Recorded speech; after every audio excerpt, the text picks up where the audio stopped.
پاکستانیوں ایف آئی اے کے additional director Chaudhry سرفراز صاحب جو اپنی نوکری کے ساتھ ساتھ انتہا پسند مذہبی جماعتوں کے لیے بھی شدید جذبہ رکھتے تھے اور مختلف فورمز پر اپنے اس جذبہ ایمانی کا اظہار کرتے رہتے اور وکلاء جو توہین مذہب کے ملزمان کے کیسز لڑتے ان کو بھی نصیحت کرتے کہ خدا را اپنے ایمانوں کی حفاظت کرو، ایسے ملزمان کے مقدمے نہ لڑو، خود کروڑوں کی کرپشن میں پکڑے گئے ہیں، کرپشن بھی ایسی کہ جس کے ثبوت بڑے واضح ہیں۔ ایک ڈائریکٹر سلمان آوان جو اسلام آباد میں جسٹس اعجاز اسحاق کی عدالت میں توہین مذہب کیسز کمیشن میں ادارے کی نمائندگی کرتے تھے، آج ان کے بھی پول کھلے ہیں۔ یہ گروہ کیسز بنانے کی دھمکیاں دے کر کال سینٹر سے ماہانہ لاکھوں کروڑوں بٹورا کرتے تھے۔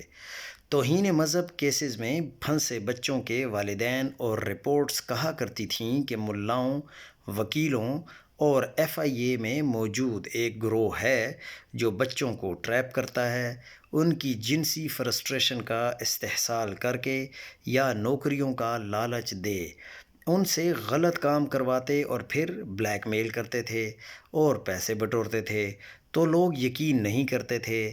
اب ہر چیز سامنے آ رہی ہے۔ کیسے ممکن ہوا کہ ایک بچہ جو توہین کا ملزم ہے، راؤ عبد الرحیم سے رابطے میں ہے اور اغوا اور قتل سے پہلے آخری کال راؤ عبد الرحیم کی تھی، اسی طرح توہین آمیز مواد کے لنک گھوم پھر کر انہی لوگوں کو موصول ہوا کرتے تھے اور یہی لوگ ایف آئی آرز درج کرواتے تھے۔ عبداللہ شاہ مقتول کے والد کے خلاف توہین مذہب کا کیس وہ واحد کیس ہے جس میں اس کی گرفتار ہونے سے پہلے ہی ضمانت کنفرم ہو گئی۔ کیوں بھلا؟ کیونکہ اس والد کے بیٹے کے قتل کیس میں راؤ عبد الرحیم بھی نامزد ہو چکا تھا۔ تم مجھے معاف کرو، ہم تمہارے خلاف توہین مذہب کا کیس آگے نہیں بڑھائیں گے۔ کیسا رہا؟